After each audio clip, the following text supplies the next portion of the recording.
Hello, everybody, and thank you for tuning in to the Liberty Report. Not with me today is Daniel McAdams. Matter of fact, he's with us by telephone for this program. So, Daniel, welcome to the program. I'm glad we were able to make a connection. Thanks, Dr. Paul. I'm sorry I'm not there with you. I'm a little under the weather. Oh, well, take care. You must have a terrible boss making you work on a day like this. But you're your own boss, so you make your own decision. But okay, we'll get you through. But you're vitally needed because guess what? We're going to talk about foreign policy. Things are changing. Of course, we could talk about the impeachment. That's pretty critical, and that's very serious. But we can't find any consistencies there. But in foreign policy, what's neat about it, they're always consistent. Republicans and Democrats, they're always doing the wrong thing. It's never non-intervention. It's fibbing a little bit and making pretense that, oh yeah, let's bring some troops home. And then at the same time, they're saying about bringing the troops home, and this applies to the current administration. They get a lot of heat. Remember, we didn't hear too long ago when Trump was going to bring the troops home from Syria. Boy, he got the heat from those strict constitutionalists. They said, hey, he can't do this under the Constitution. We're supposed to send these troops. I'm exaggerating, of course. But the announcement just recently was that Trump is sending 14,000 more troops, to the Middle East, and there's already 60,000 there, and I don't know where the war is going to come from, but they know it's the old enemy that we have to, go after, and that, of course, is Iran. And that's acceleration because in the last almost a year, we've already sent, 7,000 more over there. Now there's 14,000. And all I see, Daniel, is the fact that this is looking for trouble. This whole idea that, it's a wise choice for deterrence. We have to deter those Iranians, and that's why we put on sanctions. That's why we punish them and drive them to their knees, and they'll beg and plead and throw out their leaders. That's deterrence. So this is announced that we do need deterrence. We need stronger deterrence, and deterrence will teach those Iranians a lesson. Well, I'm not very optimistic about that. I assume that you're not that optimistic that it's going to work either. Yeah, and I'm glad you brought up the removal of troops from Syria, because don't you remember, we were supposed to have a genocide of the Kurds. If, oh my goodness, if Trump takes a single troop out, it'll be a genocide. Well, where's the genocide? They just announced the completion of our withdrawal from those areas, except for the troops left behind. No genocide. In fact, they ran and made a deal. So it's as usual. When everyone was yelling at you for being such a monster, for not supporting keeping our troops there, they lied, as they usually do. But the big question about this additional 14,000 troops is, what's the purpose?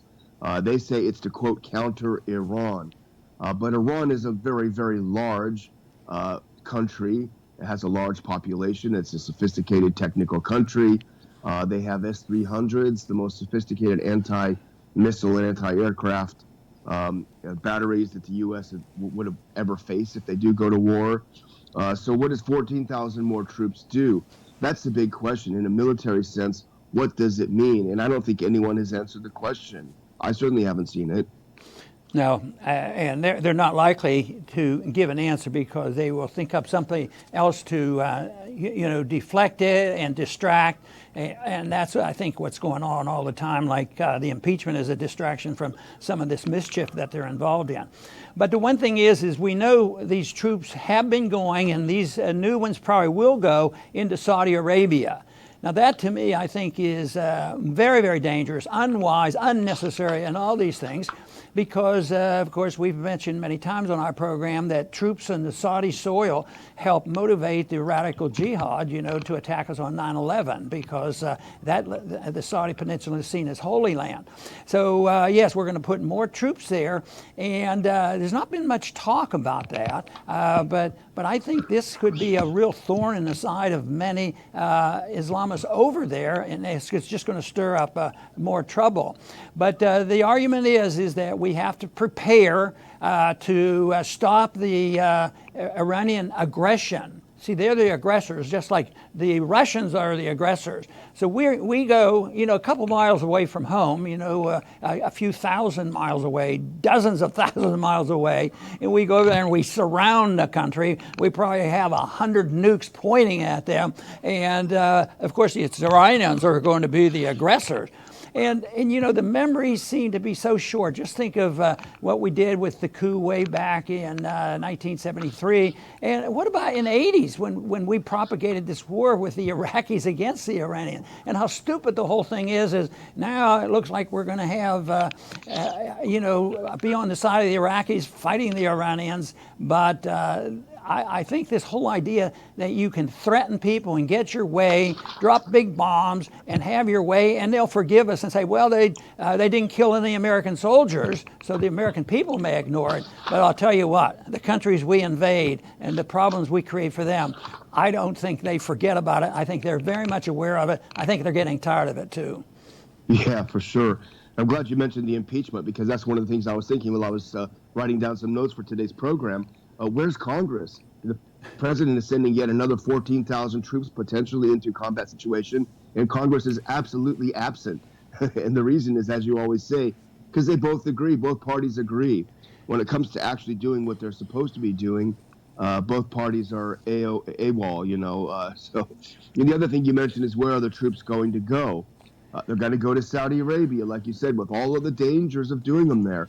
But why are they going to Saudi Arabia? Well, our good friends Iraq, who we liberated a few years ago, they don't want to see a single other American troop. In fact, they want the troops that are there to be out of Iraq. They don't want them there anymore. So we've worn out our welcome throughout the Middle East, except, of course, among the two countries that want us to fight their battles, which are Saudi Arabia and Israel. They love to have American troops fight and die because they don't like Iran. But, we have to ask ourselves, is it really in our interest to fight someone else's wars? Right. And I guess we should be surprised, too, that Trump's getting support from the Pentagon. And there's no real resistance from the Democrats sending these troops in. They're worried about protecting the Constitution and impeaching Trump. That's how schizophrenic the whole thing is. But the Pentagon has an explanation, for why they have to go in there, because they said that the Iranians may attack U.S. interests. Now, isn't that a stretch? What does it mean, U.S. interest, and what does this mean, may? Well, maybe they won't, But anyway, we have to prepare for it because they may. And U.S. interests are unlimited, and of course, our enemy is unlimited because when they compare the different countries that breed terrorists, the Iranians are the most terroristic. The Saudis, they're nice, kind people, and they wouldn't think about that. And yet there's a lot of people sort of forgotten about 9/11 and who really participated in how that all came about. But the support from the Pentagon is same as usual, and I guess a few of those generals go from the warmongering companies, the weapons industry, the airplane industry, back and forth. So they're the expert. It's a surprise. Therefore, building and continuing to have an enemy to be fearful of, because there may be a war someday. And guess what? The budget isn't going up. So this is something that the budget is going up. It isn't going down. They're not cutting. No fiscal conservatives there. But I think that the Pentagon is exactly where you would expect it to be. But unfortunately, the occasional good general is hard to find these days. Yeah, they're all political, of course, because they want to get that next job on CNN or Fox or wherever.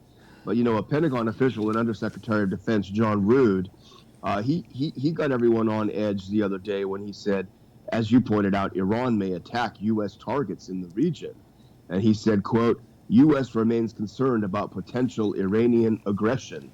So here we send troops thousands of miles away. We have bases all around Iran. We move thousands more well-armed troops right onto their border, and they're committing aggression if they do something about it. The other thing that he said is that we're very concerned because Iran is moving its forces and weapons well, gee, I wonder why. You know? Right. You know, I think this example here is a good opening to compare conservative intervention versus liberal intervention, because right now, Trump says, well, we have to be careful with the budget. You know, we're overspending, which is just talk.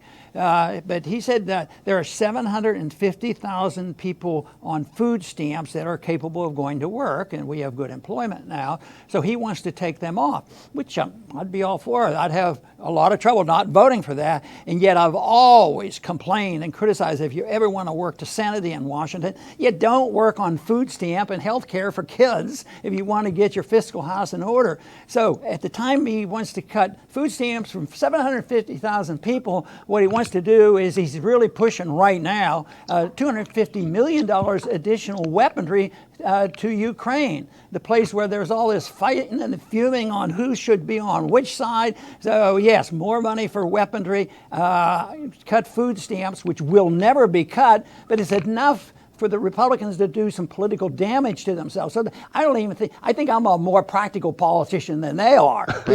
Even though I would cut it, I would try to make the point that that's not the way to do it if we're going to work our way out of it. Of course, my assumption is we're not going to work our way out of it, and we are going to have the calamity just for this reason, because you have interventionism, you have the conservative type, and you have the liberal type. Yeah, exactly. And there are a lot of moral reasons why the food stamp program, things of that nature, are immoral. But the idea, just think if Trump hadn't lobbed those 100 Tomahawk missiles into Syria based on a bogus claim that Assad gassed his own people, I bet that would pay for that 750,000 food stamps and then some. Just wasting money blowing up the desert. Of course, then Raytheon wouldn't be in the clover either if that was the case. So, but you wonder, what is the goal? What is the goal with sending U.S. troops over? 28,000, 30, 40, 50,000, that's not enough for a ground war against Iran. Not at all. So you think about it, and the neocons, I think, are desperate for Iran to attack. They're desperate. They want a provocation. They want Iran to do something.